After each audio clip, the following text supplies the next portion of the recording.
Le mois sacré de Ramadan intervient cette année en pleine crise sanitaire, un Ramadan particulier donc sur plusieurs niveaux. Pour en parler, on joint en direct Amina Msguid, doctorante au Center for Global Studies du collège HSPJS à l'Université internationale de Rabat. Bonsoir et bienvenue. Bonsoir à vous, bonsoir à celles et ceux qui nous écoutent présentement. Je suis ravie d'être parmi vous ce soir. Merci d'avoir accepté l'invitation. Et quelle est la manière, ou quelles sont plutôt les manières de revisiter les fondements du mois de Ramadan dans ce contexte justement de pandémie qui se poursuit malheureusement?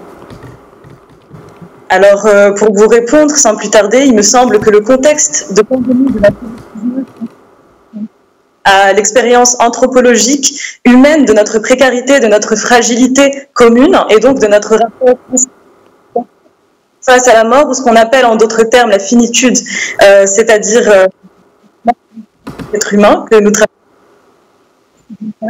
Inversement ou paradoxalement, notre contexte pandémique à l'échelle globale rappelle également le discours religieux traditionnel sur la dimension sacrée de la protéger. Donc ça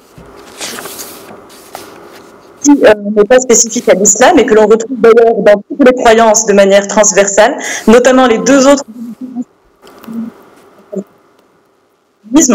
et les spiritualités ancestrales telles que le bouddhisme. Je pense effectivement que c'est utile d'élargir son expérience en tant que musulman à d'autres qui pourraient se croiser. Et ce contexte ambiant qui entraîne en fait des questionnements, voire des interrogations philosophiques, pourrait conduire les croyants musulmans à pratiquer le mois de Ramadan de manière spirituelle, comme autopurification, élévation de la condition humaine, afin de ne pas limiter ce mois à la seule contrainte physique et privation sexuelle. Maintenant, ce qu'on peut tous observer, c'est que la rupture du jeûne va coïncider manifestement avec la rupture. C'est ce qu'on nous prétend. Nous sommes donc des agitations sociales d'âme, terme qui à la fois est un dérivé de Ramadan et qui renvoie à l'idée du vacarme. Et il est légitime de s'interroger, à mon sens, donc cet isolement et cet ennui, est-ce qu'ils entraîneront éventuellement de la créativité sous les toits marocains ou tout au moins le virus qui mute, effectivement, j'y reviendrai par la suite. Et durant ce mois de Ramadan, les confessions musulmanes ont cette capacité de repartir à zéro, s'agissant de leur manière d'être et de penser, de pratiquer. C'est dans ce sens que l'on qualifie le mois de Ramadan. C'est qui engage un renouvellement permanent de l'introspection et de l'humain. Il parle de renouvellement de soi, de remise en cause, d'introspection à notre patrimoine soufi. Le patrimoine tasawwuf, c'est-à-dire une des composantes de la doctrine religieuse officielle du Maroc. Et dans l'approche soufie, on préconise en effet la pratique du jihad nafs, c'est-à-dire la lutte intérieure qui est orientée vers l'ego. Les vices se désignent comme mauvaises habitudes pour mieux se comprendre et atteindre. Là, en plus de cette responsabilité que les croyants ont sur eux-mêmes, il y a la responsabilité sociale et collective dans le cadre de laquelle les croyants sont appelés à être utiles pour la communauté, selon les textes prophétiques. Donc le travail est conçu en islam comme une forme de prière. On pense que dorénavant, le mois de Ramadan n'aurait plus de dimension sociale horizontale, contrairement à avant, sauf que la responsabilité sociale peut prendre corps en cassant collectivement les habitudes alimentaires durant le mois de Ramadan, notamment en réduisant la surconsommation d'aliments, la surproduction de déchets dans la finalité de limiter les conséquences néfastes sur les changements climatiques. Donc c'est dans ce sens que c'est intéressant d'être dans l'évitement du gaspillage, comme le préconisaient les textes prophétiques, ne pas gaspiller l'eau durant les ablutions. Et c'est dans ce sens véritablement que le principe de responsabilité est important et fondamental en islam, voire central. Parce que l'être humain est considéré comme vicaire, khilaf, représentant de Dieu sur terre dans les textes coraniques. Une responsabilité dont il est dit qu'il rendra compte. D'accord, donc lui est d'une certaine manière comme une éminence. D'accord, donc Madame Msguid, donc Ramadan, c'est aussi l'occasion pour nous tous, voilà, de nous rappeler les bonnes valeurs de l'islam, comme vous venez d'avancer. Je tiens d'abord à m'excuser auprès des téléspectateurs pour la qualité de cette première partie de l'interview. Quelles conséquences la Covid-19 a-t-elle eu sur les pratiques religieuses, Madame Msguid? Alors, excusez-moi tout d'abord également pour la mauvaise qualité de la connexion, mais je fais du mieux que je peux en tout cas avec vous. Si je puis me permettre, j'aimerais m'arrêter un peu sur le concept de crise qui souffre parfois de définitions catastrophistes et négatives.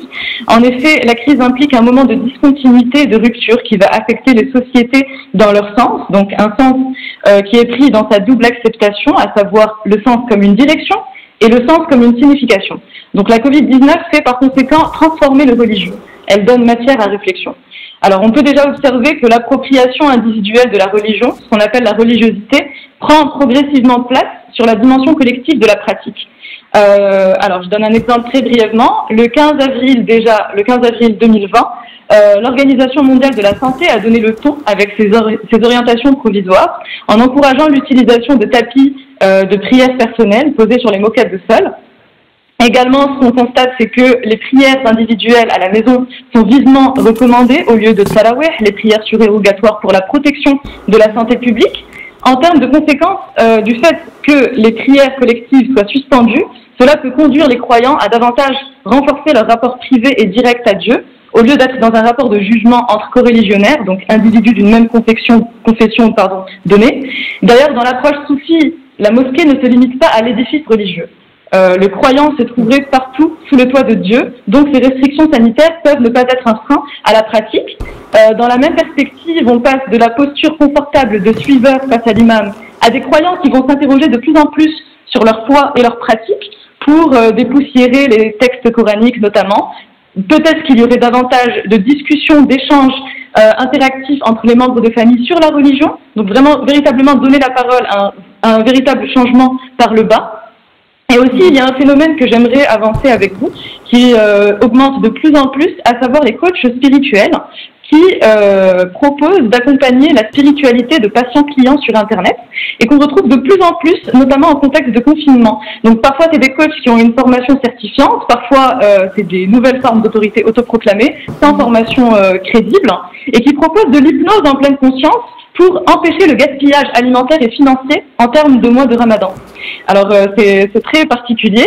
On se rend compte également que ces hypnoses en pleine conscience touchent à un public qui est de moins en moins religieux, qui se dit spirituel. Aujourd'hui, on parle aussi de jeunes thérapeutiques dans le coaching ou de jeunes intermittents dans les centres hospitaliers, avec tous les bienfaits physiques, nutritionnels que cela peut comporter ou pas.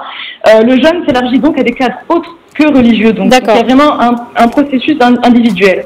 D'accord. Alors, pour récapituler très rapidement, Amina Mzgui, donc vous avez parlé d'une transformation aussi de la pratique religieuse dans ce contexte lié à la crise sanitaire de la Covid-19.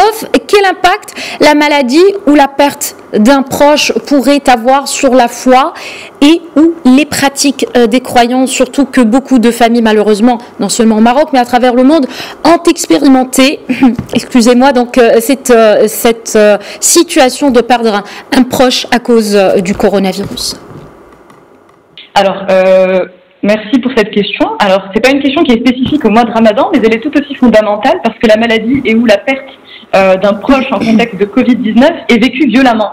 On n'a plus la famille élargie autour de soi au moment de l'agonie, comme on l'avait traditionnellement. On ne voit et on ne touche pas les corps des défunts, ce qui crée une forme de distance, mais surtout de violence, sans oublier la toilette mortuaire des morts de la Covid-19, qui est autorisée uniquement lorsqu'elle est prodiguée par les professionnels de santé, ou ce qu'on appelle les thanatopracteurs, praticiens.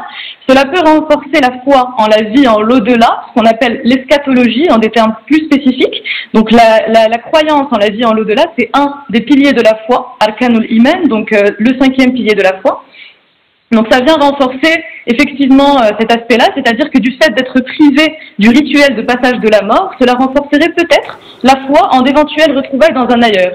Donc ça apporte un certain soulagement, un éventuel apaisement. On remarque cependant que le collectif n'a pas perdu de son ampleur dans ce cas de figure de la mort, dans la mesure où, comme le cancer qualifié dans le langage courant de mort de khaïb, la maladie néfaste, mauvaise, moche, de manière détournée, honteuse, la Covid-19 n'est pas mentionnée parmi certaines familles, certains proches, de peur du camp dira-t-on.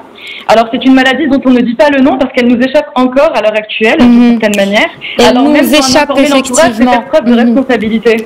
D'accord, il nous échappe la maladie malheureusement et la lutte mondiale est toujours engagée contre le coronavirus. Merci Amina Mzgui, doctorante au Center for Global Studies du collège HSPJS à l'Université internationale de Rabat. Merci pour cette lecture.